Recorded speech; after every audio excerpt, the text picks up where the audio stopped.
The air in the Harrison and Sons funeral home was thick with the scent of lilies and unspoken grief. It felt heavy, a physical weight pressing down on my chest, making each breath a conscious effort. Outside, a persistent November rain tapped against the stained glass windows, each drop a tiny melancholic drumbeat marking the end of a 50-year symphony. My life with Richard. I sat in the front row on a plush velvet pew, my gloved hands clasped so tightly in my lap that my knuckles ached. My gaze was fixed on the polished mahogany casket at the front of the room, a beautiful, terrible box that held everything that mattered. Friends and distant relatives drifted past, offering murmured condolences that blurred into a meaningless hum. "He was a great man, Eleanor. So sorry for your loss." "He's in a better place," I nodded, the gesture automatic, my heart a hollow cavern where their kind words echoed and died. My son Mark stood near the entrance with his wife Sarah greeting people. From a distance they looked the part of the grieving family. Mark, tall and wearing a tailored black suit that was a shade too sharp for the occasion, had Richard's jawline but none of his warmth. Sarah, thin and pale, clung to his arm, her eyes darting around the room, assessing, calculating. I closed my eyes for a moment, letting a memory wash over me. Richard, 20 years younger, laughing as he tried to teach me how to waltz in our half-finished living room, sawdust still on the floor. He'd spun me around, humming off-key, promising me a lifetime of dances. "This house is our fortress, Elle," he'd said, his voice full of the boundless optimism that had defined him. "Our foundation." A sudden chill brought me back to the funereal present. Mark was approaching me, his footsteps silent on the thick carpet. He slid onto the pew beside me, not putting an arm around me, not offering a comforting touch. The scent of his expensive cologne was an unwelcome intrusion in the sterile air. He leaned in close, his breath warm against my ear, and for a fleeting second, I thought he was going to share a cherished memory of his father, a moment of connection in our shared sorrow. Instead, he whispered 5 words that shattered the fragile composure I was clinging to. "Pack your things when we get home."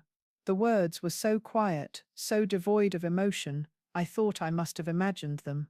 I turned to look at him, my brow furrowed in confusion. His face was a mask of detached resolve. There was no grief in his eyes, only a cold, hard ambition I'd seen glimpses of before, but had always dismissed as youthful impatience. "What?" I whispered back, my voice trembling. "You heard me," he said, his voice still a low murmur. "Sarah and I will be moving in. The house is too big for you to manage alone. It's for the best. We'll find you a nice retirement community. Something manageable." The clinical cruelty of it stole my breath. At my husband's funeral, not even an hour after the service had ended, my son was evicting me. He was casting me aside like a piece of old furniture, a relic of a life he was eager to claim as his own. The hollow cavern in my chest was suddenly filled with a white-hot rage that burned away the fog of grief. He saw a frail, weeping old woman, lost without her husband. He saw an obstacle to be removed. He completely forgot who I was. He forgot the woman who had balanced the books for Richard's construction company for 30 years while raising him. He forgot the woman who had negotiated with suppliers, charmed city inspectors, and entertained wealthy clients in that very house he now claimed. He forgot that while Richard was the brilliant architect and builder, I was the one who had read every contract, every deed, every line of fine print. Richard used to joke, "I build the houses, but Eleanor owns the paperwork." Mark stood up, giving my shoulder a perfunctory pat, a gesture of dismissal. "We'll talk more tonight," he said, his tone suggesting the matter was already decided. He walked back to Sarah, who gave him a small triumphant smile that she tried to hide behind a tissue. As I watched them, my sorrow crystallized into something hard and sharp. The tears that had threatened to fall now felt like a distant memory. My grief for Richard was still there, a deep, aching wound, but another instinct had taken over survival. He had forgotten who I was, but what was more dangerous, he had forgotten who I was about to call. I discreetly pulled my phone from my handbag, my fingers moving with a newfound purpose. I scrolled through my contacts, past the names of cousins and friends, until I found the one I needed. The screen glowed with a name Mark hadn't heard in years, a name he probably thought was long since retired and irrelevant. Arthur Covington, our lawyer, our confidant, our friend for 40 years. The man who had drafted every will, structured every trust, and filed every deed since Richard first hammered a nail into a 2x4. He was more than a lawyer, he was the keeper of our legacy, the guardian of the fortress Richard and I had built together. Mark had forgotten that the most powerful pieces on a chessboard are not always the ones that make the most noise. I pressed the call button and lifted the phone to my ear. It rang twice. Arthur Covington, his voice answered, as steady and reassuring as it had been for 4 decades. Arthur, it's Eleanor Vance, I said, my own voice surprisingly calm and clear. I'm sorry to bother you on a day like today. Eleanor, it's no bother at all. I was heartbroken to hear about Richard. He was one of the greats. How are you holding up? I'm holding up, I said, my eyes flicking over to Mark, who was now laughing softly at something Sarah had whispered. But something has happened. Arthur, Mark is making his move. He's trying to take the house. There was a pause on the other end of the line, and I could practically hear the gears turning in Arthur's brilliant legal mind. When he spoke again, all traces of gentle condolence were gone, replaced by the sharp, focused tone of a man preparing for battle. I see, he said. He's chosen today, of all days. The boy has his father's ambition, but none of his character. He paused again. Eleanor, don't you worry about a thing. Richard and I planned for every contingency, especially this one. Is he there now? Yes. He told me to pack my things. All right, you go home. You walk into that house like the queen you are. Do not pack a single box. Do not argue with him. Let him think he's won. I will be there at 9 o'clock tomorrow morning, and I will bring the paperwork that reminds your son exactly who owns the foundation. A profound sense of relief washed over me, so potent it almost buckled my knees. Thank you, Arthur. I knew I could count on you. Always, Eleanor. Richard made me promise. Now you go be strong. The fortress stands. I ended the call and slipped the phone back into my purse. I took a deep, steadying breath, the scent of lilies no longer seeming funereal but fragrant. I looked at the casket, at the man I had loved and lost, and I made a silent promise. I will protect what we built, Richard. I will not let it fall. Then I stood up and walked towards my son, my back straight, my head held high. The look on my face must have changed, because when Mark saw me approaching, his smug smile faltered for just a moment. He saw not a grieving widow, but the woman who had just armed a cannon. He just didn't know it was pointed directly at him. Driving home from the funeral was a surreal experience. The familiar streets of our quiet, tree-lined suburb in Charlotte, North Carolina, looked alien, the colors muted by the rain, and my own altered state of mind. Every turn of the wheel brought me closer to a home that was no longer a sanctuary, but a battleground. Mark and Sarah followed in their sleek silver SUV, their presence in my rearview mirror a constant oppressive reminder of the confrontation to come. When I pulled into the driveway of the 2-story colonial that Richard and I had designed and built with our own hands, my heart clenched. This wasn't just a house, it was a living chronicle of our lives. I could see the oak tree in the front yard that we'd planted when Mark was born, now a towering giant whose branches seemed to droop in mourning. I saw the scuff mark on the porch railing where a 7-year-old Mark had crashed his bicycle. I saw the rose bushes I'd planted by the walkway, their blooms now wilted and brown from the first frost. Mark and Sarah parked behind me, and before I could even get out of my car, they were already at my door. "Let me help you with that, Mom," Mark said, his voice laced with a false saccharine concern. He took my keys and unlocked the front door, pushing it open with an air of ownership that made my skin crawl. Sarah swept past me into the foyer, her eyes scanning the space with a proprietary gleam. "This place has such good bones," she said, mostly to herself. "A little paint, some new light fixtures, we could really open up this entryway. Maybe knock down that wall into the formal living room."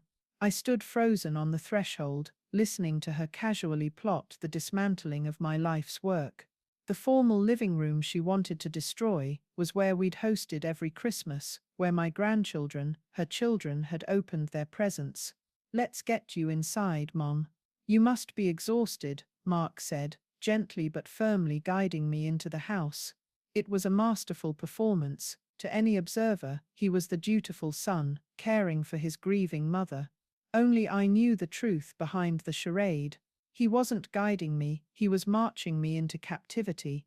The house felt cold and vast without Richard's presence. His favorite leather armchair sat empty by the fireplace, a silent, heartbreaking sentinel. His reading glasses were still on the side table, next to a half-finished crossword puzzle. The sight of it was a fresh stab of pain. I had to look away. "Why don't you go upstairs and lie down for a bit?" Sarah suggested, her voice dripping with artificial sweetness. "Mark and I can handle things down here. We can start getting a feel for the place." Getting a feel for the place. The euphemism was so blatant it was almost laughable. I followed Arthur's instructions, playing the part of the defeated widow. "Yes, I think I will," I murmured, my voice intentionally weak. "I am very tired." I climbed the grand staircase, each step a monumental effort. My hand trailed along the polished oak banister Richard had spent a week sanding and staining to perfection. From the top of the stairs, I could hear them speaking in low, excited whispers. "The kitchen will need a complete gut renovation," Sarah said. "Stainless steel, quartz countertops. And that sunroom of hers. That's going to be my new home office." "One thing at a time, honey," Mark replied, but his voice was filled with indulgence.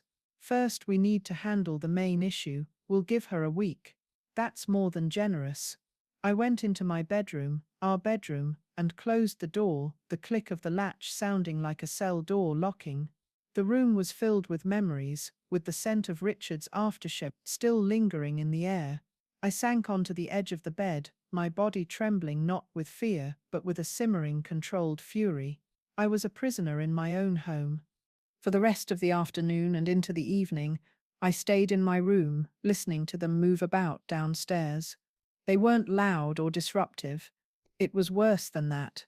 It was the quiet, confident sound of occupation, the opening and closing of cabinets, the murmur of their voices as they planned their new life within the walls of my old one. At one point, I heard Mark on the phone, his voice bullish and confident. "Yeah, we're moving into the main house. It's a done deal.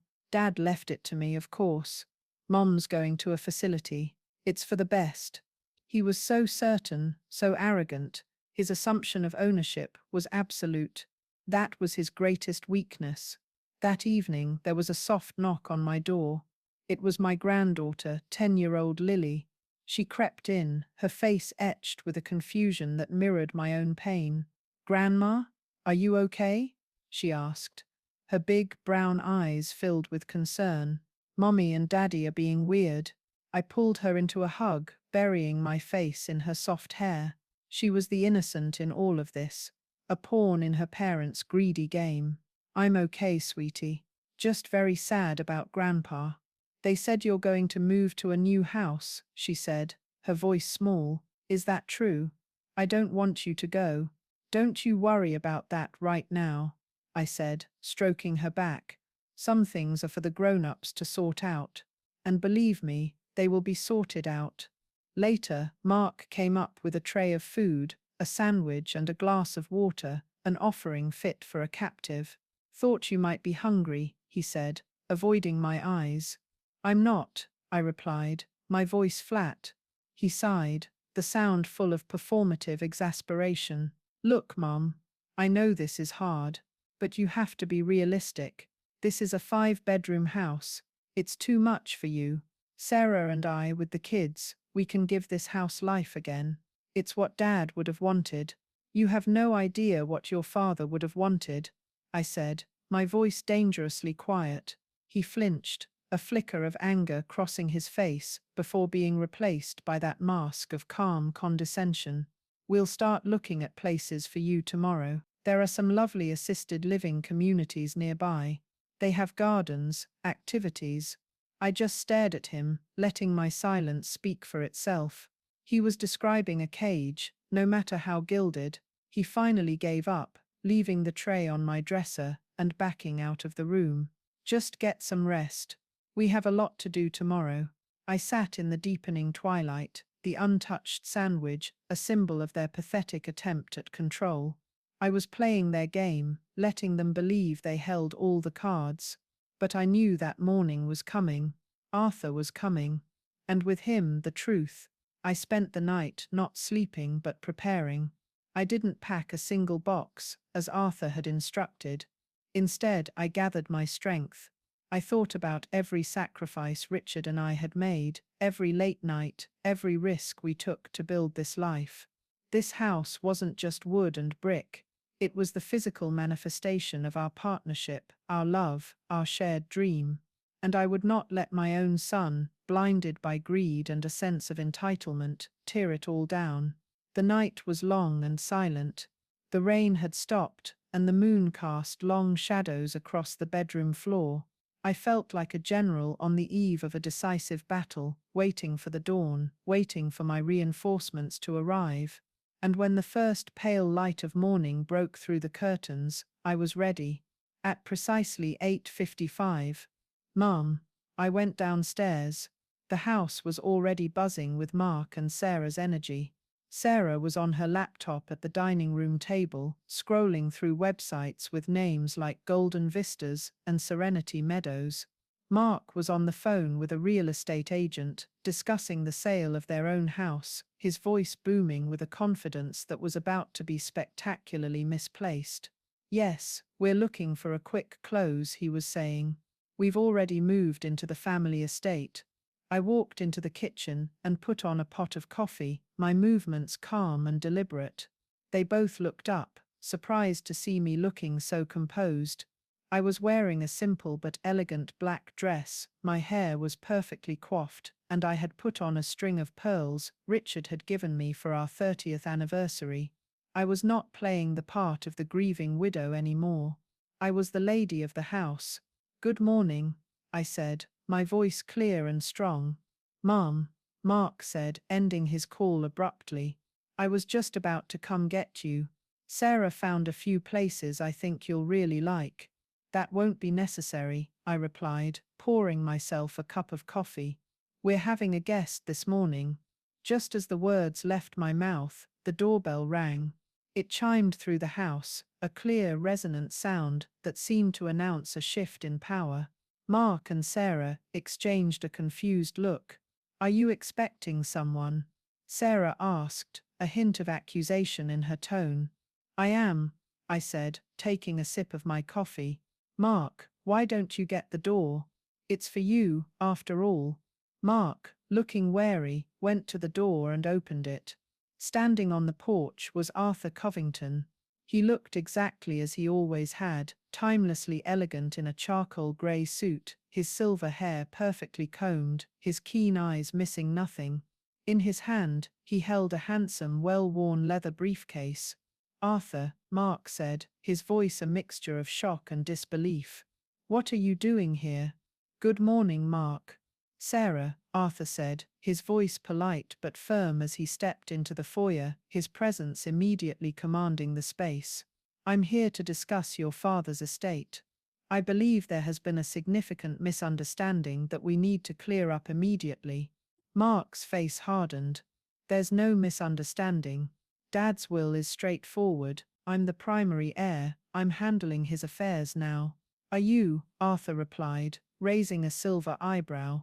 "Then you won't mind if we all sit down in the living room and review the official documents. I've brought copies for everyone." We gathered in the formal living room, the one Sarah had been so eager to demolish. I sat in Richard's armchair, feeling his strength and presence surrounding me. Mark and Sarah sat together on the sofa opposite me, looking tense and defiant. Arthur placed his briefcase on the coffee table and opened it with a series of decisive clicks that echoed in the silent room. He pulled out a thick document bound in a blue cover. "This," he began, "is the final notarized and legally binding last will and testament of Richard C. Vance, updated 18 months ago. I suspect, Mark, that the version you may have seen was an older draft." Mark paled slightly. "I don't know what you're talking about." "Let me refresh your memory," Arthur said, putting on a pair of reading glasses.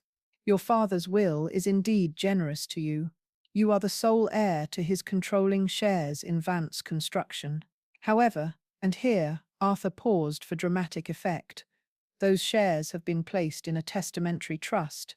You are the beneficiary, but not the sole trustee. The trust will be managed by a 3-person board who will oversee all major financial decisions and determine your annual salary and dividends. The trustees are myself, Mr. Henderson from accounting, and your mother." The color drained from Mark's face. Sarah's jaw went slack. "What? That's ridiculous," Mark sputtered. "I'm supposed to run the company, not be given an allowance."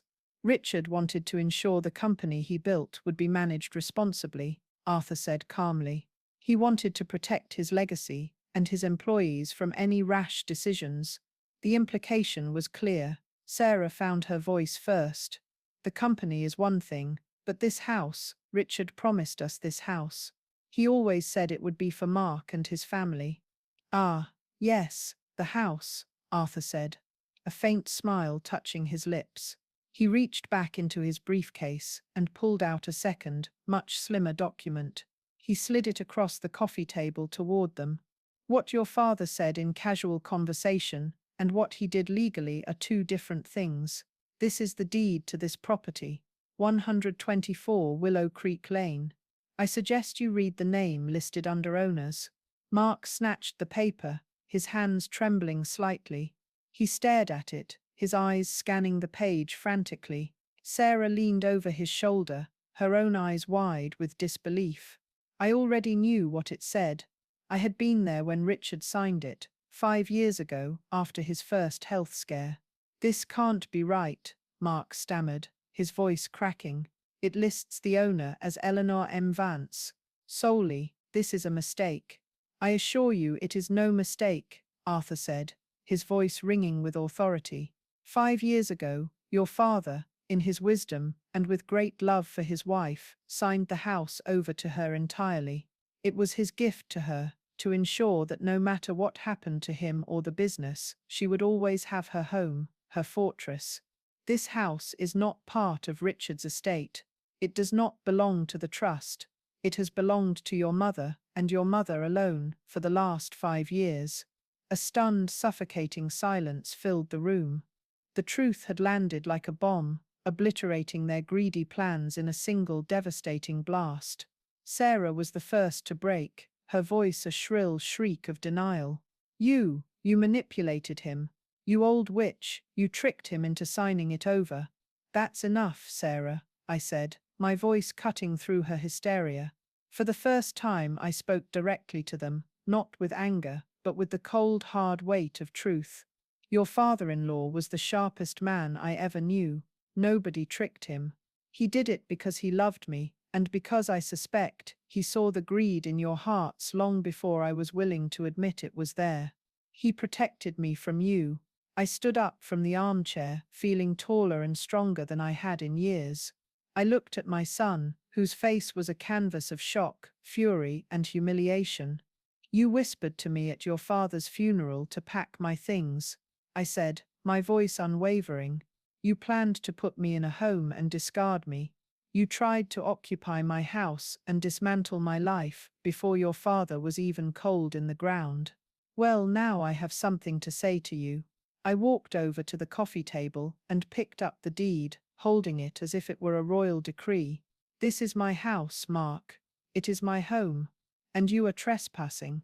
I looked from my son to my daughter-in-law, my gaze as hard as steel. "I want you both to pack your things, and I want you out by the end of the day." The aftermath of Arthur's revelation was as ugly as I had expected. For a moment, There was just the ringing silence of their defeat. Then, the explosion. "This is insane. I'm calling my lawyer," Mark yelled, scrambling for his phone. He looked less like a powerful executive and more like a spoiled child who'd had his favorite toy taken away. "Please do," Arthur said, unfazed. He had already begun packing his briefcase, his work complete. Any competent attorney will tell you that a legally executed and recorded quitclaim deed is ironclad, as is your father's will. You are welcome to contest it, of course. It would be a lengthy, public, and extraordinarily expensive process, and you would lose. While Mark was frantically dialing, Sarah turned her venom on me again. "After everything we've done for you, we were going to take care of you." "Take care of me?" I asked, a bitter laugh escaping my lips. "You were going to take from me. There's a difference. You saw a grieving widow and a big house, and you couldn't wait to swoop in. You didn't see a mother or a grandmother. You saw a payday." Her face flushed with ugly mottled color. She opened her mouth to retort, but no words came out. There was nothing she could say because it was the truth. Mark's phone call was short, and from the look on his face, deeply unsatisfying. He hung up, his expression deflated. "He said he needs to review the documents," he mumbled, defeated. "I'll have my office send copies over immediately," Arthur said, cheerfully. He snapped his briefcase shut and stood up. "Eleanor, I'll see myself out. Call me if you need anything at all." He gave me a small supportive nod before turning to Mark and Sarah. "I suggest you comply with your mother's request. It would be unpleasant to have to involve the authorities." With that final devastatingly polite threat, he was gone. The three of us were left in the living room, the air thick with the wreckage of their ambitions. The next few hours were a miserable spectacle. They didn't pack with dignity. They threw things into bags, slamming doors and muttering curses under their breath. I went out into my garden, the one Richard and I had cultivated for decades, and simply sat on the stone bench, breathing in the crisp autumn air. I could hear them from inside, their angry, frustrated whispers a testament to their character. My granddaughter, Lily, found me there. Her face was tear-streaked. "Grandma, are Mommy and Daddy really leaving?" I pulled her onto my lap. "Yes, sweetie. For a little while. Are you leaving too?" "No," I said, holding her tight. "I'm not going anywhere. This is my home, and it will always be your home to visit whenever you want. I promise." She laid her head on my shoulder, and we sat like that for a long time, watching the yellow leaves fall from the old oak tree. By late afternoon, they were ready to go. Mark carried the last of their bags to their SUV. He approached me one last time as I stood on the porch, my porch. He had the grace to look ashamed, but it was overshadowed by a sullen resentment. I'm sorry, Mom," he said, the words sounding forced, like they were being dragged out of him. "I just thought it was what was supposed to happen." "You thought wrong," I said simply. There was so much more I could have said. I could have screamed at him for his betrayal, for the pain he had inflicted on the worst day of my life. But what was the point? The damage was done. Our relationship, once a source of pride and joy, was now a fractured, broken thing. It might heal in time, but it would never be the same. It would always bear the scar of his greed. "I loved your father, Mark, and I love you, but I will not be erased. I will not be made to feel small in the house your father and I built. You need to think long and hard about the man you want to be. Your father was a builder. All you seem to know how to do is take." He had no answer for that. He just turned and walked to his car, getting in without looking back. I watched them drive away, down the street, and out of sight. The silence they left behind was profound. It wasn't the empty, lonely silence of the day before. It was a clean, peaceful silence, the silence of reclaimed territory. In the weeks that followed, I began the slow process of making the house mine again. It wasn't about redecorating or changing things. It was about refilling the space with my own presence, my own life. I invited my friends over for a bridge game. I started volunteering at the local library. I took over Richard's crossword puzzles, finishing them with a sad smile. I also took my new role as a trustee of his company seriously. I met with Arthur and Mr. Henderson, and together we made sure the company continued to run smoothly, honoring Richard's vision. Mark had to learn to work with us, to present his ideas and have them judged on their merit, not on his name. It was a difficult, humbling lesson for him, but a necessary one. Our relationship remains strained. He calls on holidays, our conversations polite but stilted. Sarah never calls. Lily comes to visit every other weekend, and in those moments the house is filled with laughter and light again. She is the bridge between our broken shores, and for her I will always keep the way open. Sometimes, in the quiet of the evening, I sit in Richard's armchair and look around at the home we created. The grief is still there, a gentle ache in my heart that I know will never fully fade. But it's no longer a crushing weight. It's mingled now with a sense of pride and resilience. My son forgot who I was. In his haste to claim his inheritance, he saw me as a relic of the past. But he was wrong. I am the foundation, I am the fortress, and the fortress still stands. It will stand as long as I'm here to protect it, a monument to a great love and a testament to the quiet strength he so foolishly underestimated.